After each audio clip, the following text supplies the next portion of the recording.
Fantastic Four: First Steps is a movie filled with plenty of cosmic energy, but did the Marvel Cinematic Universe drop a major clue about what's to come in the film's ending that you probably missed? Forewarning, major spoilers are ahead for Marvel's newest blockbuster.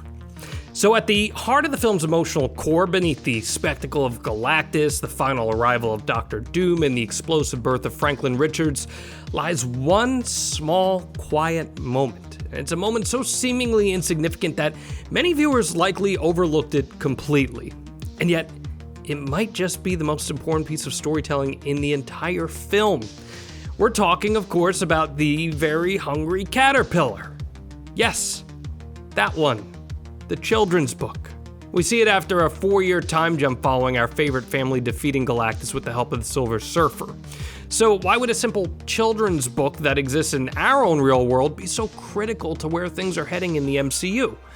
Well, we see Sue Storm reading the book to a now toddler Franklin, finishing it, and almost opting for Franklin's actual favorite book, Charles Darwin's The Origin of Species. But we think that's just a cute throwaway nod to the smartest man in the world being his father.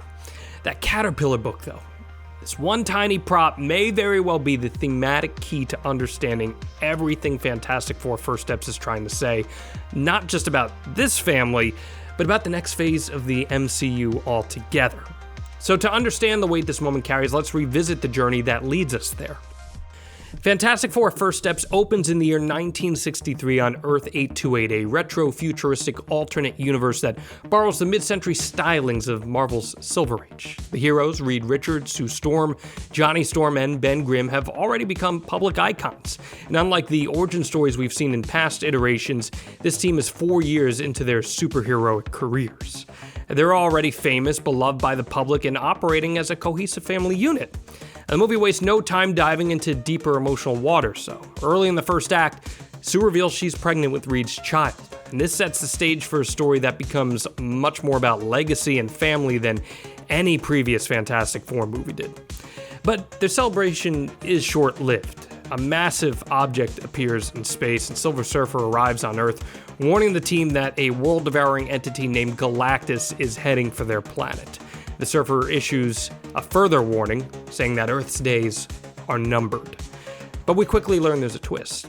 Galactus isn't just interested in consuming Earth itself, he wants something more precise in return for potentially sparing it. Sue and Reed's unborn son, Franklin. Galactus senses something within the child, an energy, a cosmic presence, a power that defies logic. Reed, being Reed, tries to scientifically rationalize it, but the truth is undeniable. Franklin Richards isn't going to be an ordinary child. He's going to be something much different. Something bigger, and in the scope of this film, a being that will allow Galactus to finally rest from his full-time gig of devouring planets and pass the burden on to Franklin. What follows is a dramatic series of betrayals and desperate plans. The US government and frankly the world want to hand Franklin over to save the planet.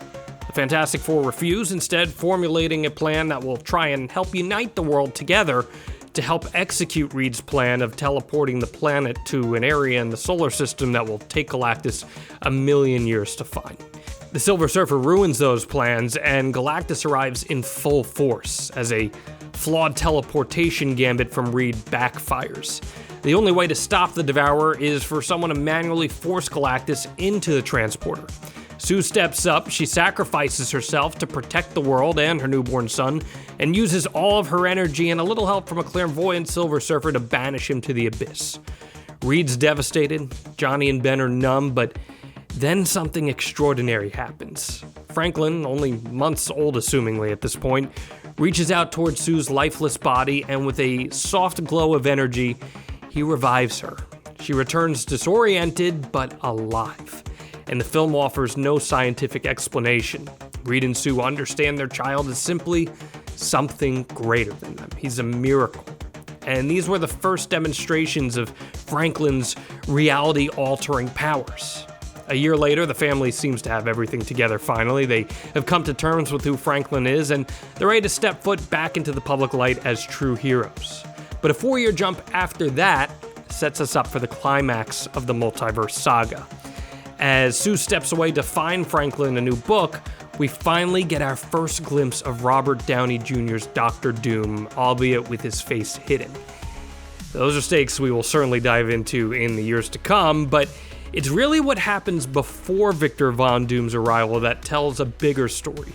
It's a peaceful, almost mundane scene, a mother and her son just reading together. But the book she's reading is The Very Hungry Caterpillar, and this right here is the film's emotional gut punch. Because what appears to be just a children's story is actually a symbol. It's a thematic mic drop hiding in plain sight of all of us.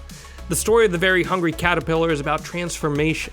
A tiny, unassuming caterpillar eats and grows day by day until eventually it weaves itself into a cocoon and reemerges as a butterfly. It's a tale about growth, change, and potential, and that metaphor applies not just to Franklin Richards, but to the entire arc of Fantastic Four First Steps. Franklin is the caterpillar, that's the metaphor, born small, fragile, innocent, unaware of the power within him, but already we've seen glimpses of what he's capable of.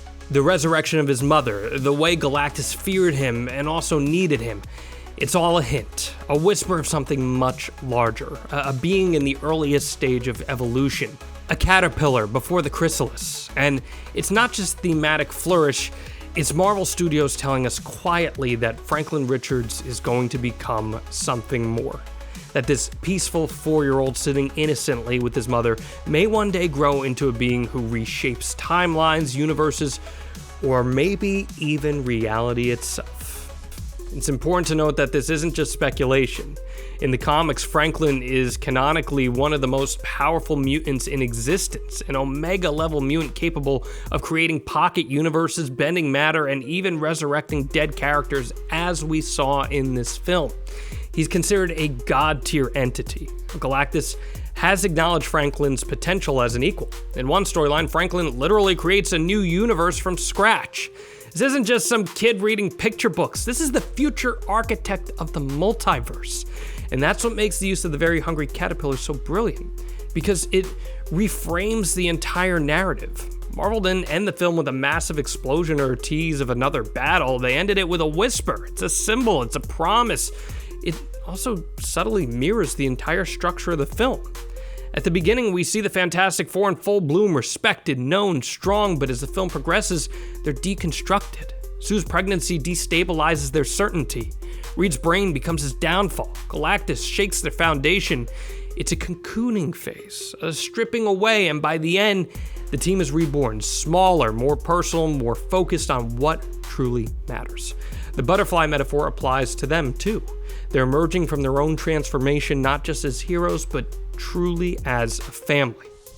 There's another reason this moment is so powerful, though. In a film filled with cosmic noise, galactic destruction, and scientific exposition, the Caterpillar book brings everything back to Earth. It reminds us why we care. It centers us on the emotional truth of the story. This isn't about saving the world alone, it's about a mother and her child, a father and his legacy, a family grappling with what it means to love, to lose, and to begin again. And that brings us back to Sue Storm. Her reading that book isn't just a mother-son routine, it's passing the torch. She's nurturing not just a child, but a future she once died trying to protect. A future that, thanks to Franklin, now exists. There's an almost mythic quality to the moment. The hero who sacrificed herself returns, not with a fanfare, but with a children's story. There's poetry in that. Subtle, quiet poetry. But Marvel being Marvel, there's likely a more calculated reason too. By ending the film on this image, they're not just closing the books on first steps, they're foreshadowing what's next. The sequel, the multiverse saga, the emergence of Dr. Doom teased in that mid-credit scene, the arrival of Franklin's powers, maybe even Secret Wars. In many ways, Franklin Richards may be the ticking time bomb in the center of the MCU.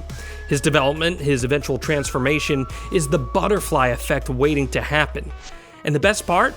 Most people didn't even notice. Fans came out of First Steps buzzing about Doom, or they debated whether Galactus is truly gone, or what the next step will be leading into Doomsday. But that Caterpillar book, barely a blip on anyone's radar. Which makes it the perfect hidden gem. The perfect metaphor hiding in plain sight.